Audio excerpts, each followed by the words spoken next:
daremos paso a esta actividad central de cierre de Conecta Educar. Ya lo habían adelantado desde California. Nos acompaña Jeff Maggioncalda, CEO de Coursera, quien en una conversación con Fernando Rojas, a quien también le damos la bienvenida, decano de Facultad de Ingeniería de la UDD, van a analizar el futuro de la educación a partir de las nuevas justamente plataformas tecnológicas que se están usando en el mundo para cortar brechas educacionales y tomar cursos a distancia desde cualquier lugar, tal cual como va a ser esta charla. Bienvenido, Fernando. Bienvenido, Jeff. Muchas gracias a todos. Buenas tardes.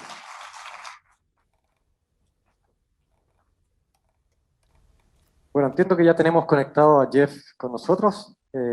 Van a transmitir la imagen. Hi, Jeff. Welcome. Hello. Nice to be here. Oh, nice to meet you too. And welcome to this session where we have a special guest that Jeff Maggioncalda has agreed to meet with us today. Jeff is the Chief Executive Officer of Coursera. He graduated from Stanford with an MBA in 1996, and he then co-founded and managed financial engines for 18 years and joined Coursera in 2017. Actually, Coursera, in just a decade of existence, has made a tremendous impact around the world. Actually, especially in COVID, I understand that you work with hundreds of universities and companies around the world in education, and you have close to 18 million students registered around the world. So that's a tremendous impact. Congratulations, Jeff, and thank you for being with us today. Thank you. I'm very happy to be here and also to be working with many educational institutions in Chile and in Latin America. And obviously the world is changing very quickly, and sharing ideas about how it's changing is one of my favorite things to do. So thank you for having me. Well, thanks again. Jeff, during the past 3 days, we have been talking about the future of education at the school level, at the university level, and also about the future of work and the need to attract and develop talent. So thinking about the jobs of the future, which skills will be more demanded? What does the future of work look like to you? You know, as an employer, we have over 1,000 employees here at Coursera, and we also work, as you mentioned, we offer our university partner courses to almost 100 million individuals directly, B2C, but we also have Coursera for Business, where businesses hire us to provide upskilling and reskilling for their employees. We work with governments in Coursera for Government, where they help us with we help them with workforce development programs. And we also, in 2019, launched Coursera for Campus, where universities work with Coursera to help integrate online learning into their on-campus programs.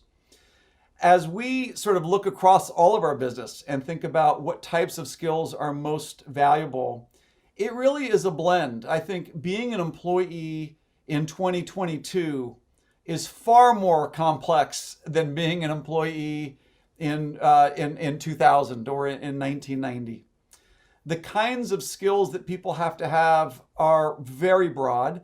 I think at the basic level, having good interpersonal skills, good communication skills, good teamwork skills. As you become a manager and a leader, having leadership skills, those are all very important. And you know, what's interesting is people often think that some of those soft skills have not been changing very much, but they have been changing dramatically. Being a manager when your team does not work in the same office as you, they all work from home, is very different from being a manager when you used to all come to the office. And being a leader of a company that has a global population of employees, not just employees who work in your country, means you have to understand all sorts of things, different economic systems, different languages, different cultures, different holidays, different values. And so even the soft skills are changing broadly, but in addition to the soft skills, everybody needs to know how to use a computer. There's a level of numeracy, which is understanding data and understanding numbers and understanding statistics, how to understand data, make decisions, and how to present data and tell stories with data to help influence the strategy of a company is a big part of the new set of skills. Also skills, not just with data, but skills with computers, computer programming, data management, things like that. So it's really a blend of new soft skills and new technical skills that are increasingly being demanded in the workplace. Well, and skills can definitely increase the opportunities of citizens to get better employment and get paid jobs. But how can you develop those soft skills through online? How do you create more creativity and communication skills or teamwork through online education? Yeah, I think that soft skills are not so different from technical skills in the sense that most of the most effective employees are people who understand the knowledge and the principles and the concepts of something. And I've found from my experience with higher education that universities are particularly good at teaching those more durable, transferable chunks of knowledge. In addition to the knowledge, though, it also requires practice. And whether you're learning about database structures and practicing, writing code in MySQL, or whether you're learning the effective habits of good public speaking skills and then practicing those public speaking skills, generally it is both knowledge and practice. And so what I would say about online is whether you're online or in person, understanding the concepts is important and practicing. With online, it's very easy to learn the principles and practice the technical skills because so many of the technical skills can be practiced by oneself with a computer and a keyboard, writing code, creating charts, things like that. What we've found is that on the soft skills, there's a tremendous amount of knowledge that can be learned online. Knowledge about the way that people manage, the way that people communicate, the way that organizations are structured, the way that people deal with change and the change management process. There's lots of knowledge that people can really benefit from. But then that also really needs to be practiced. And it needs to be practiced with human beings. And so what I have found with leadership is the best way to do it is to learn the basic principles, and you can learn those online or in person, but ultimately you practice those with people. And often you practice those in live situations in the workplace. So I would say it's really a combination, and where online does particularly well is in the knowledge, and practicing the management increasingly has to happen with other people when it comes to soft skills. Well, that's very interesting thinking about the education of the future. Actually, in UDD, we want to develop ourselves as one of the universities of the future. Mm-hmm. We were prepared to adapt to online education even before the COVID-19, and where authorities required education to stop doing on person. In the next few days, we were actually developing 100% of our courses online. So shaping the education of the future and thinking of different scenarios. Mm-hmm. A study of Holon IQ presents 5 different scenarios for education in 2030. Mm-hmm. From education as usual to strong regional alliances with regional hubs to global giants such as Coursera or a peer-to-peer model, or an even more disruptive scenario that they call Robo Revolution, where artificial intelligence with virtual tutors lead the way. How do you see the future of education in the long run? And how can local universities compete with prestigious worldwide universities in these scenarios? Yeah, I think that I will take an honest but easy answer to the question, which is I think that the future of higher education is going to be a blend of those different models. There will be some things that are frankly sort of business as usual, kind of education as usual. Honestly, I think a lot of the things that will be education as usual will be a lot of the residential experience that is actually far more valued by students when they're all together, that frankly, you don't want to have a happy hour on Zoom. You want to actually see people, you want to have fun, you want to go to parties, you want to meet people. I think a lot of the residential experience will be, frankly, more business as usual. And it will be very valued, especially by undergraduates who are leaving their homes and families and beginning to build their own identity as an adult and their beginnings of a career. I do think, though, that we're already seeing many indications of what the future will look like in the past decade. So Coursera is now about 10 years old. And when Coursera started, it was started by 2 professors. All right, it was Andrew Ng and Daphne Koller, who are both computer science professors at the time in 2012 at Stanford. And this collaboration of two professors launched a few online courses to anyone in the world. And then what happened is they decided to create a company, and then Stanford, Michigan, Duke, and Yale decided to join as institutions. So we went from an individual collaboration to a university collaboration, and now more than 175 universities around the world publish about 5,500 courses on Coursera. And these are universities in the US, universities in Latin America, including Católica de Chile, and UC Chile, and Tec de Monterrey, and UNAM, and Los Andes in Bogota. We have Palermo in Argentina. So we have many great universities in Latin America and the US and Europe and India and Africa and Australia and China and Russia. I mean, all over the world, universities are creating courses on Coursera. So to some degree, they are peer-to-peer, but these ones are mostly the more nationally known organizations. But we're now seeing a lot of regional collaboration where universities are using Coursera and these courses created by other universities and integrating those courses into their own curriculum. And so there you see a bit of peer-to-peer collaboration where a university in Chile can use a course from FIA in Brazil, or a course from University of Illinois in the US, or frankly from Macquarie University in Australia. You could bring to your students courses from universities all around the world. And in addition, what we are doing with Coursera for Campus is universities can license courses, but also the universities can author all of their own courses on Coursera as well. And so then it's really a blend of, well, I'm using some courses, maybe a blockchain course from INSEAD University in France, but I'm authoring my own courses on Coursera for my students in subjects that we're really good at. And so it already is a real blend between not just universities, but also universities and industry partners, where Google and Microsoft and Facebook and Salesforce, they're all creating courses as well. So we now have 75 industry partners who are authoring content. So it's really a collaboration now of industry and universities that's helping to create this broader set of content. Well, it's interesting to hear you and see how actually we've been looking at disruption through global collaboration. Yes, absolutely. Level, and to rethink this about how not only you compete, but certainly you collaborate with technology. Yes. So when you think about the role of new technologies in this, on the one side, how do you see that new technologies such as virtual reality will again disrupt maybe education? And how can this mix or blend between on-person education and online work better? What are your thoughts on those questions?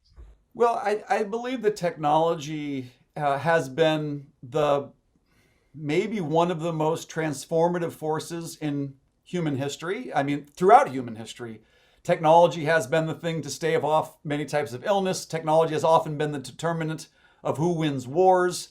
Technology has been a job creator as well as a job destructor as well.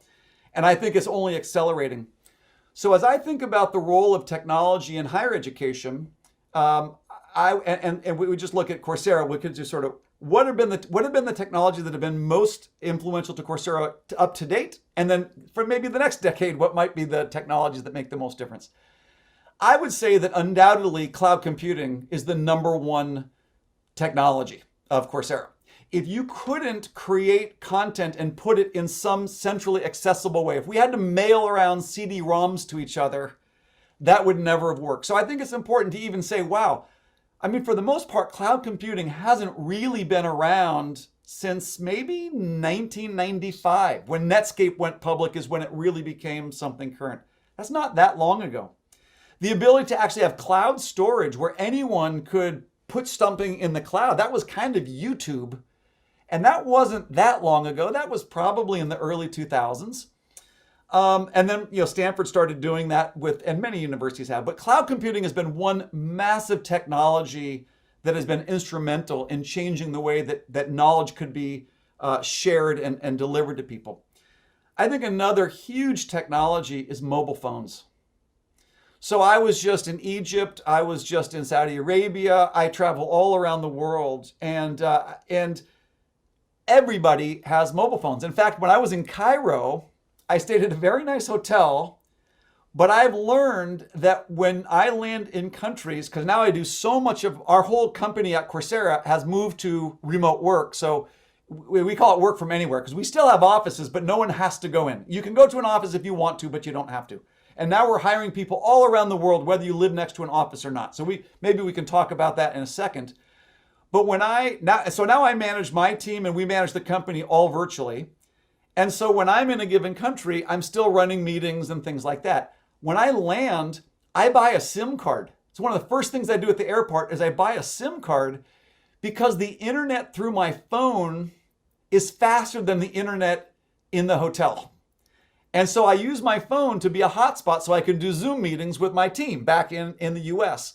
But mobile phones, the ability to have connectivity, the ability to have a computing device, the ability to have an audio-visual camera is extraordinary if you think of the learning opportunity that a mobile phone plus internet cloud-based connectivity creates. It's just, to me, it's absolutely mind-blowing. And so those have been the biggest technologies so far. Now, we have artificial intelligence, and that helps create personalized learning paths.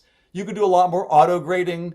You can compute and sort of estimate the likelihood that a student is going to fail a test, and you can intervene before they fail. So there's lots of really neat things like that.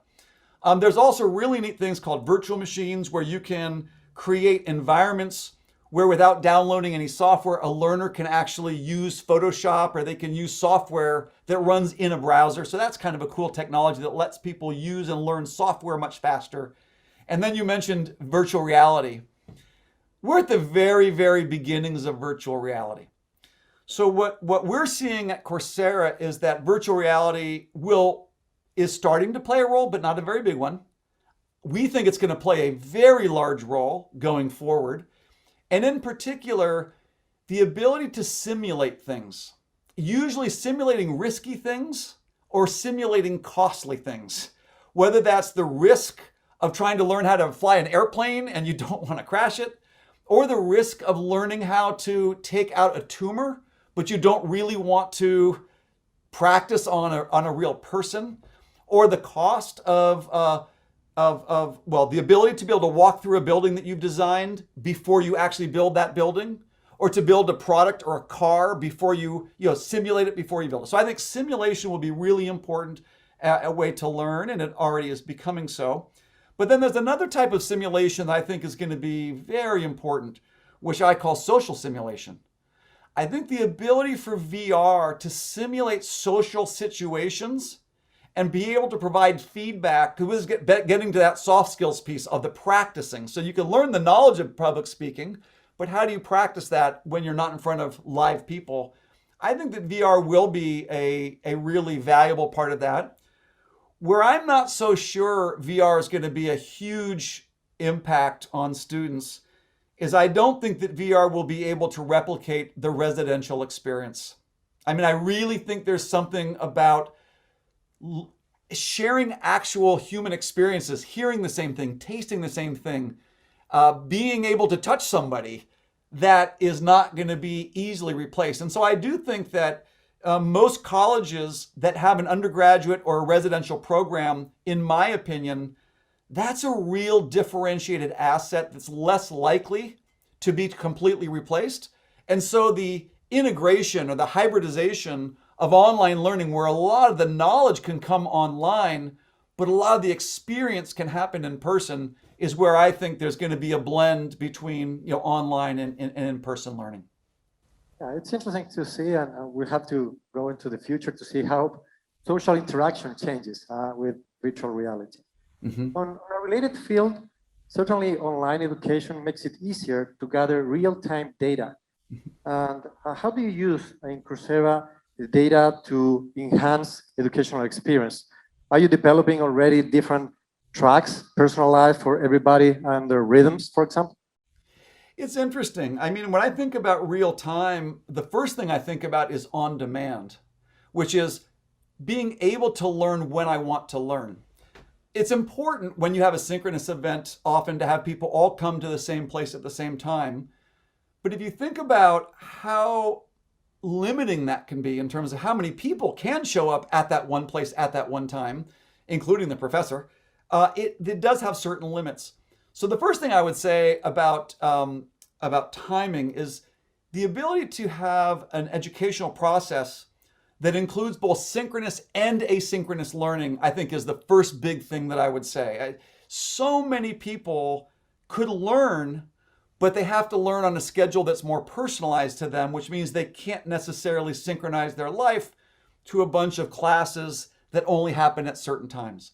And what we're seeing as well is in almost everything as a hybrid these days, it seems, is a blend between asynchronous learning, which are generally things that I can effectively learn on my own time, and then synchronous learning, which is something that I can learn much better if I'm learning in real time with somebody else. When I think about lectures, big course lectures, I'd say anytime that there's a lecture to, I'd say, from my memory being in college, to more than 50 students, that probably should be online. It's not clear that the level of engagement with an audience of more than 50 people is worth doing live, unless you're using chat and you're doing prompts and maybe you're cold calling some students. But generally speaking, I think a lot of lectures will move online, and then they'll be asynchronous. And then the things that happen in real time will be things that are much more engagement, discussion oriented, back and forth, and critical thinking and challenging and creativity. So I think that that's where that's heading. In terms of real-time learning and sort of adaptive learning, we definitely do things where as someone goes through a course, we're predicting where they might struggle. We're creating study materials that are specific to them based on that learner's learning behavior. And if they have struggled on certain concepts, we'll be able to surface certain kinds of learning that's a little bit more appropriate for that learner. But again, I think to some degree, the most powerful thing about the sort of real-time learning is actually the on-demand learning and the way that we will blend on-demand learning with sort of real-time learning. And when you think about becoming a data-driven organization and also a data-driven university, how is Coursera using the data of every student to make or to take better decisions? What would be your suggestions for universities such as ours? Well, yeah, I think that in almost all of the business, we work with 2,900 businesses now. They're almost all focused. They're focused on learning many things, but data are a big, big, big one. Everyone's talking about digital transformation. Everybody's talking about becoming more data-driven. With, I think, the idea that data-driven means that you can make better decisions faster. I mean, generally, you're like, well, what's the big benefit of data? Generally, it's about making better decisions faster. Of course, data can also be used to automate things, which is a lot about efficiency, but that's also to some degree better decisions faster, but just a lot faster because they're automated. As I think about any business, and I think about Coursera, and I think the same is true for universities, the first thing I really think about when I think about Coursera as a data-driven organization is I say, well, what kind of decisions are the most important decisions that we need to make? And how might data help us make better, faster decisions? At Coursera, we need to make decisions about how we're serving our customers. So we want a lot of data about usage patterns. We want data about costs. So we have a lot of data associated with costs. There's a lot of data that we need around demand. What kinds of things are individuals interested in? What kinds of skills do employers want us to be teaching?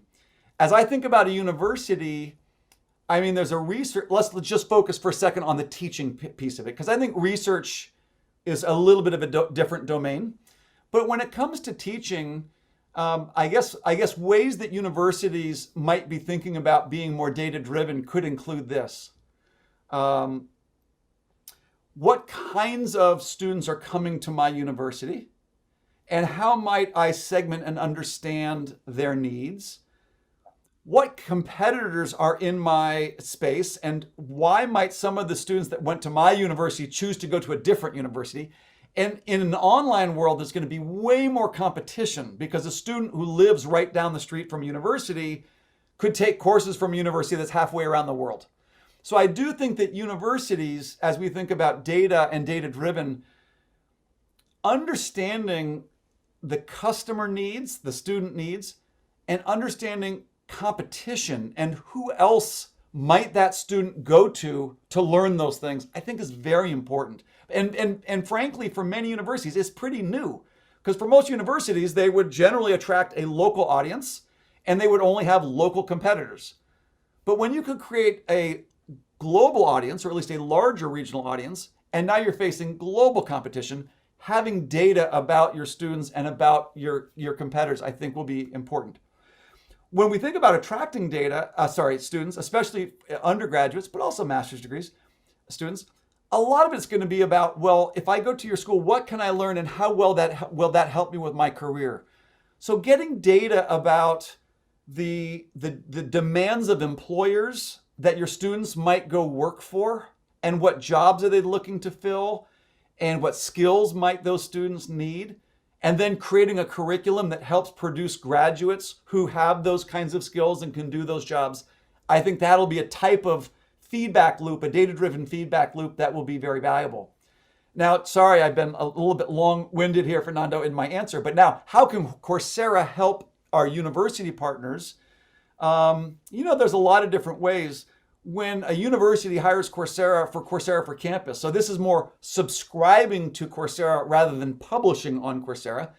When they subscribe, one of the reasons is they say, we think that there's new courses that we need to be offering to attract students, but either we're not sure what those courses need to be, or we know what they need to be and we don't have the faculty, because industry is hiring so many data scientists and computer scientists. They're paying very high salaries. And so it's very hard for us to attract a large data science faculty, but students want to learn data science because employers will hire people who know data science. And so we need to offer data science. So can you tell us, Coursera, what types of data science skills will our graduates need when they go to work? And what courses can we offer to our students that teach the kinds of data science online on Coursera, but as part of our university, but using Coursera, so that our graduates have a broader set of skills than what we can teach right this moment. So those are some of the ways that I think that we've been helping universities. Let me take you to a different area, Jeff. In Chile and around the world, there's a great concern about the impact that the pandemic had in kids' learning and development. Some authorities actually call this an educational catastrophe that will require several years to recover. How can online platforms help closing fast the learning gap in schools left by the pandemic? And how do you see online education value in education K to 12?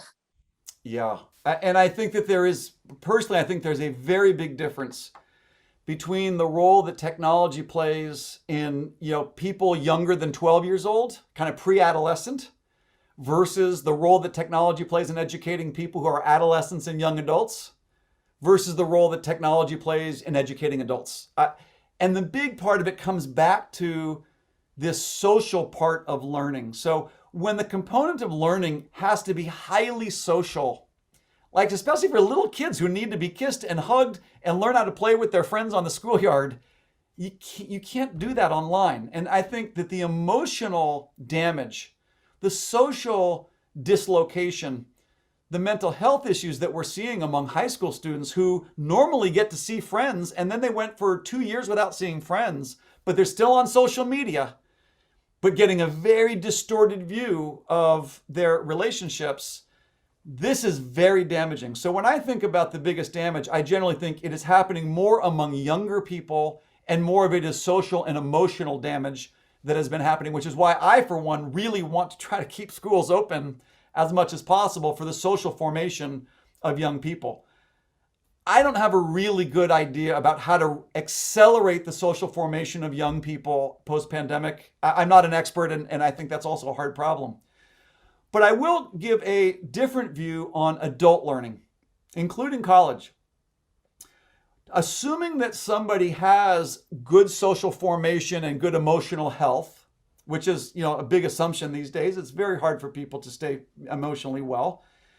And assuming that they can read and write and have the basic types of education that will allow them to take advantage of online learning, I think the pandemic for adults has a transformational potential that few can really appreciate. I think what's obvious to a lot of people is that the pandemic forced almost every university and almost every school and every student to learn online. And so that was a forced experiment in learning new skills. And what it's opening up is a greater recognition that anyone can learn almost anything, anywhere, at very low cost. And I think that's really powerful. It creates much more equal opportunities for learning. But the other piece of it that I think is maybe more important, certainly as important and very complementary, is remote work. So it's one thing for anyone anywhere to be able to learn anything. It's another thing for anyone anywhere to get access to good job opportunities. But if jobs become more available online and remote, so you can do a job without having to live next to the employer, then suddenly it's not just an opportunity to learn, but it's an opportunity to develop a career that might be available to everyone, so long as you have the knowledge and the connectivity to the internet. Right now at Coursera, we are allowing anybody to work remotely. That will be permanent. We never see a world where someone will have to work in an office at Coursera again. We will probably always have offices, but you will not have to work here. We are now hiring people all around the world, many of whom will never meet another Coursera person in their whole career at Coursera. And we are hiring people in countries that we never would have been able to hire before.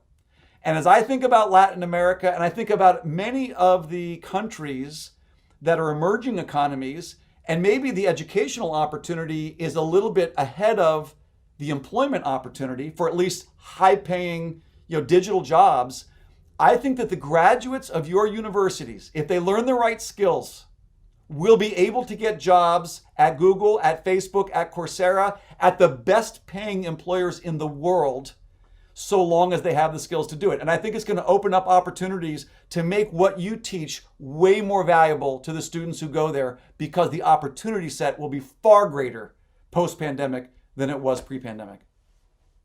Let me open the conversation, if I may, to the public. I think we have a few minutes for some questions. Sure. I understand there's a microphone somewhere there. So who wants to open? Okay, there's one hand there. Ana Maria, I guess. So the microphone will go there in a second.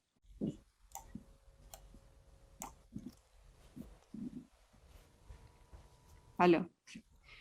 Hello, Jeff. You just answered part of my question, but can you explain better how Coursera is thinking to move from standardized courses or MOOCs for an adaptive learning options?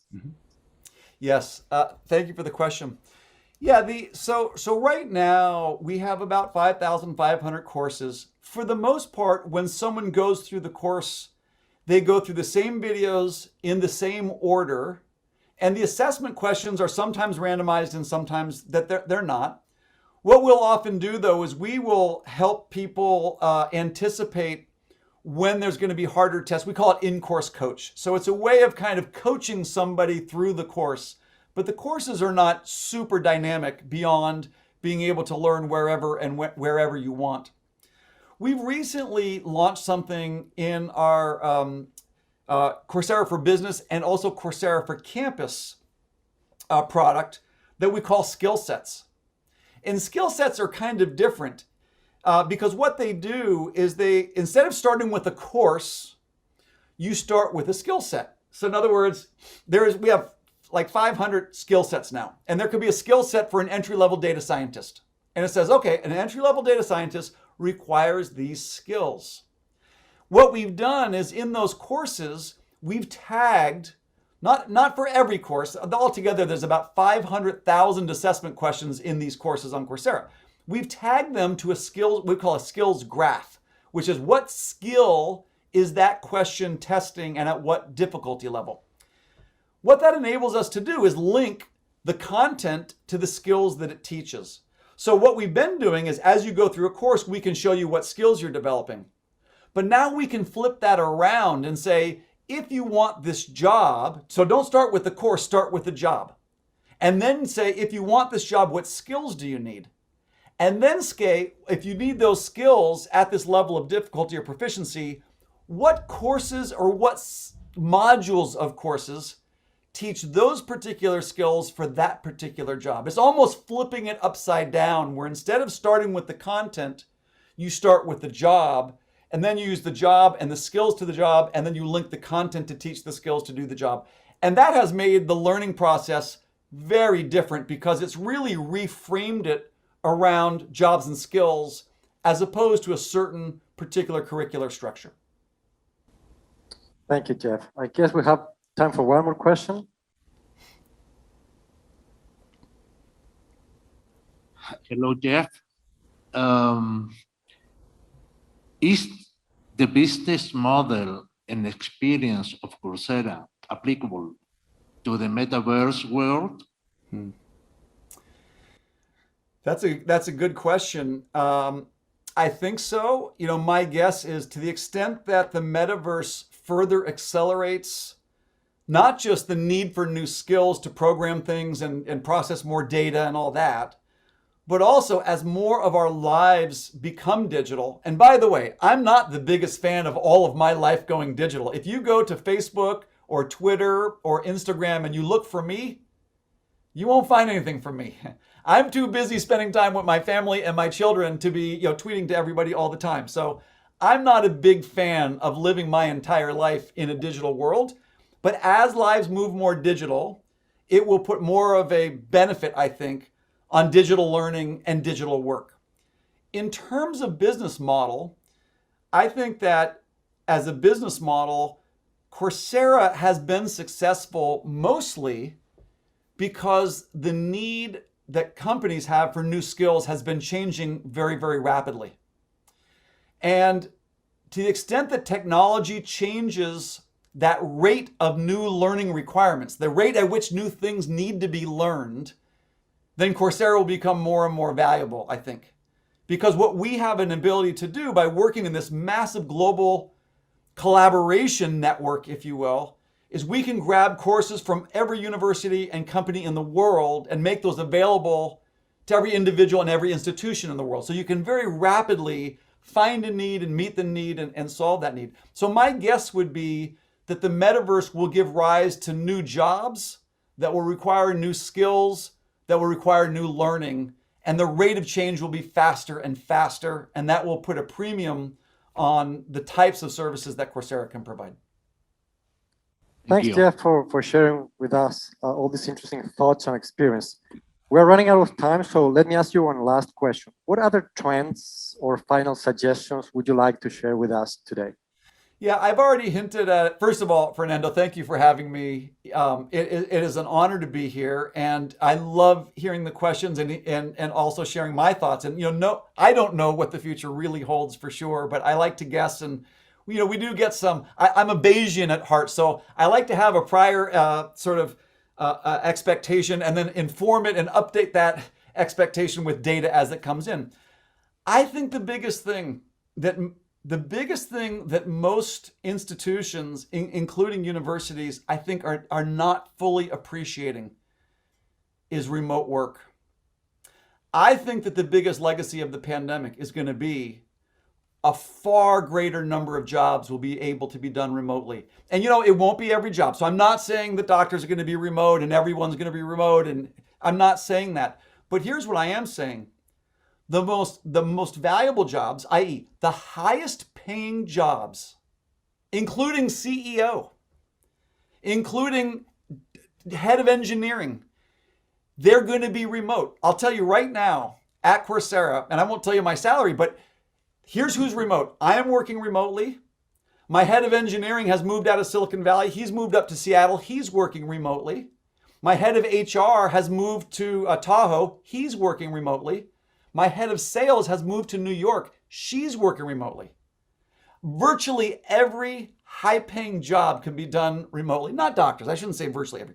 But here's the point. The point is, even if not every job can be done remotely, the highest demand, highest paid jobs will be able to be done remotely. And companies like Coursera will be looking for your graduates who have exceptional skills in data science and computer science and communication and visualization. they will be getting jobs from companies outside of Chile that they've never seen before. And honestly, I think what universities could do is really think about where are the emerging regions and who are the emerging companies who are offering remote work opportunities, and bring those to your students and then help them figure out, if you take these types of programs at my university, our career services will certainly connect you with the local employers, but we have a career service center that will connect you with global employers where you can stay in your community, you can earn a really good income, you can have a great career, and it's all based on what you learned at our university. So that's what I would encourage universities to be really thinking about, is the opportunities opened up by remote work. Thank you so much, Jeff, for this wonderful conversation. For sure, the world is facing great challenges, but also great opportunities. Yes. Education and work are facing disruption forces around the world. And we as UDD want to be a protagonist in future transformations, creating impact to the benefit of students and our society in general. Thank you again, Jeff, for being with us today. Take good care and have a great year. Thanks so much. Thank you so much. Take care.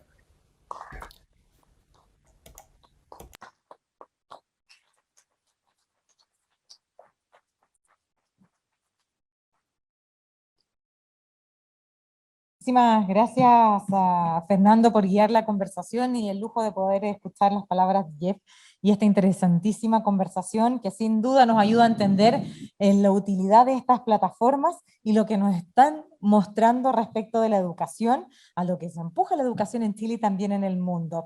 Nos pone también un tremendo desafío a todos nosotros como país y a todas las instituciones. Bien, pues una vez más, queremos ya agradecer y valorar este trabajo conjunto entre la UDD y Fundación Telefónica Movistar en pos de una educación del futuro que siga permeando en todas las áreas del conocimiento, tanto la escolar, la universitaria y como lo laboral.